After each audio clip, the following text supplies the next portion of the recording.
गोवर्धन पूजा का महत्व क्या है? अभिमान का तिरस्कार करने के लिए, अभिमान को समाप्त करने के लिए वहाँ गोवर्धन के रूप में प्रकृति की पूजा करने का सिद्धांत वहाँ प्रतिपादित किया है। शास्त्र कहते हैं पत्रम पुष्पम फलम तोयम, कि भगवान तो प्रसन्नता के लिए 56 भोग दोए चाहे ना दो, जल भी भगवान को समर्पित कर दोगे तो भगवान तो उससे भी प्रसन्न हो जाएंगे। दीपावली का अगला दिन क्योंकि गोवर्धन पूजा का होता है, अन्नकूट भी कहा जाता है, 56 भोग भगवान श्री कृष्ण को लगाए जाते हैं। अब गोवर्धन पूजा का महत्व क्या है? क्योंकि भगवान श्री कृष्ण ने तो खुद एक संदेश दिया है कि हमें प्रकृति का पूजन करना चाहिए। देव इंद्र का उस दिन कहीं ना कहीं पे बहुत अहंकार जो उन्हें था, उसे तोड़ करके ये एक मैसेज दिया था। गोवर्धन पूजा कैसे इस पर्व को मनाया जाना चाहिए? दीपावली 5 दिन की है और 5 दिन का जो पूजन है वो विशेष तौर पे ऐसा है कि प्रकृति के जो गोवर्धन का प्रकृति के साथ संबंध अद्भुत रूप से है। मैं कहूंगा भगवान जो परंपराएं थी, भगवान ने ये संदेश दिया कि हम प्रकृति के साथ जुड़े हैं। ये गोवर्धन जो पर्वत है वो उस पूरे क्षेत्र को समृद्धि देने का काम करता है, तो उस प्रकृति के अनुसार से उसको महत्व देने का प्रयास करना चाहिए। भगवान ने वही इंद्र के उस अभिमान को समाप्त करने के लिए, कि वो इंद्र का तिरस्कार नहीं था, वो केवल अभिमान का तिरस्कार था। भगवान ने तो कहा यथा विद्धि श्रेष्ठ, कि कहीं देवताओं का तिरस्कार नहीं किया है, तो हम वो अभिमान का तिरस्कार करने के लिए, अभिमान को समाप्त करने के लिए वहां गोवर्धन के रूप में प्रकृति की पूजा करने का सिद्धांत वहां प्रतिपादित किया है।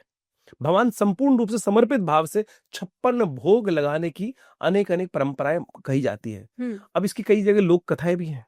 क्या है, कहा जाता है भगवान ने जो कहा था कि 8 पहर 7 दिन, उसी प्रकार से उसको क्रॉस करके कई कथाओं ने, लोगों ने ऐसा बना दिया कि 7 दिन 56 भोग बन के आ गए।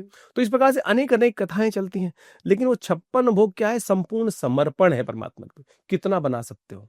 आजकल तो 108 भी बनाते हैं लोग आज की तारीख में तो, लेकिन जो बनाओ श्रद्धा के साथ बनाओ, भगवान को भगवान तो शास्त्र कहते हैं पत्रम पुष्पम फलम तोयम, कि भगवान तो प्रसन्नता के लिए 56 भोग दोए चाहे ना दो, जल भी दे दोगे ना। पत्रम पुष्पम फलम तोयम, तोयम यानी जल, जल भी भगवान को समर्पित कर दोगे तो भगवान तो उससे भी प्रसन्न हो जाएंगे।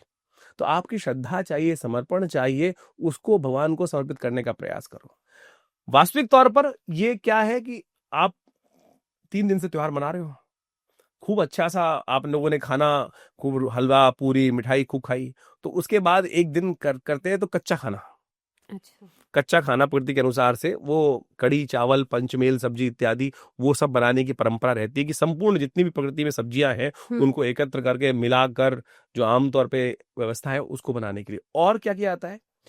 गऊ का, गोवर्धन यानी गोवर्धन जो है गऊ का, जो हमारे उस समय सबसे बड़ी निधि गऊ मानी जाती थी, समस्त देवताओं को वास किया जाता था, तो वो गोवर्धन के रूप में भगवान का हरिनाम का स्मरण करते हुए भगवान कृष्ण का वो पूजन वहां पे करने की व्यवस्था रही है।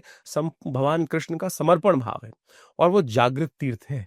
गोवर्धन तीर्थ जो है जागृत तीर्थ है अद्भुत रूप से, तो वहां पर जाकर भगवान ने लीला करी है। और संपूर्ण रूप से आज से 5000 साल पहले की घटना है भाई, बहुत लंबी चौड़ी नहीं, 5100 कुछ वर्ष तो हुए हैं जो पूरी घटना को प्रतिपादित हुए। तो वो तो जागृत स्थान है, वहां जाकर संपूर्ण रूप से भगवान का वो, आप आज भी भगवान के साथ में जुड़ना चाहोगे उस धरा के साथ, तो लोग आज भी उनका दर्शन करते हैं, बाकी बिहारी में जाके आज भी लोग उनके दर्शन करते हैं।